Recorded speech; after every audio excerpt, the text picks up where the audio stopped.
Համազգեստը ինձ գրավում էր, ուսադիրները ինձ գրավում էին։ Դեռ 5 տարի առաջ Մարիամ Կարապետյանը որոշել էր պարեկային ծառայող է դառնալու։ Եղել է ծառայության առաջին դիմորդներից մեկը, այսօր արդեն ոստիկանության ավագ լեյտենանտի ուսադիր է կրում։ Պետքա ավելի շատ ես ինքս ինձ գնալով ավելի շատ կրթվեմ, ավելի շատ կատարելագործվեմ, որպեսզի կարողանամ ավելի ու ավելի շատ արժանանալ եւ քաղաքացիների վստահությանը եւ իմ վերադասության, որ ինձ արժանացրել են սպայի կոչմանը։ Ներքին գործերի նախարարության տարեկան համաժողովի քննարկման առանցքում համակարգում կանանց ներգրավվածության հարցն էր։ Նախարար Արփինե Սարգսյանի խոսքով համակարգում կանանց եւ տղամարդկանց հավասար ներկայացվածություն ապահովելու հանձնառություն ունեն։ Բովանդակային առումով կանանց ներկայացվածությունը շատ կարևոր ուղերձ ունի իր մեջ, որովհետեւ կանայք այլ դիտանկյունից են նայում հարցերը, տղամարդիկ այլ դիտանկյունից են նայում հարցերը եւ շատ հաճախ մեզ պետք է այս երկու գաղափարների կոլեկտիվ մոտեցում։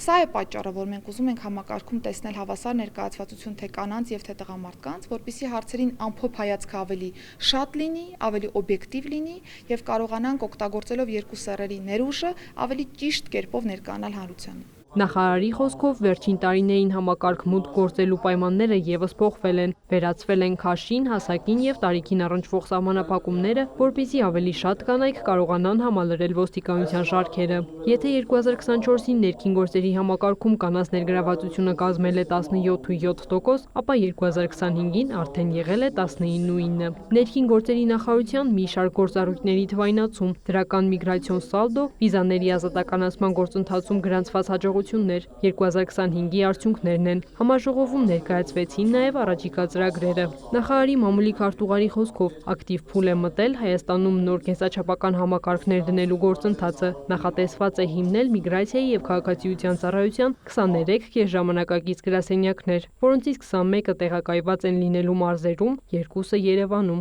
որոնք կտեղակայվեն մոլերում, մեգամոլում եւ Երևան մոլում։ Մեգամոլում շինարարական աշխատանքները մեկնարկել են, գլխամասային գրասենյակներում նույնպես։ Նոր համակարգը փուլային տարբերակով կգործի աշնանը։ Այս օրերին կարող եք նկատել մեծաքանակ թափուր հաստիկների հայտարարություններ, քանի որ մասնավոր գործընկերը մեկնարկում է համալրման գործընթացը, ստեղծելով ավելի քան 150 նոր աշխատատեղ։ Տեսանյութում կարող եք տեսնել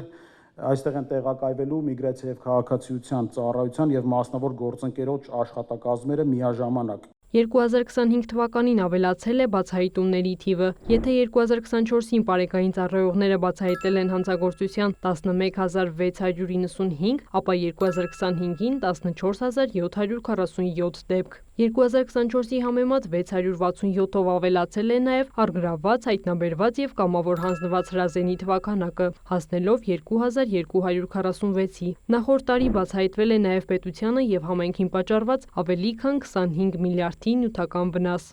Քրիստինե Թորոսյան, Աշոտ Խաչատրյան, լուրեր։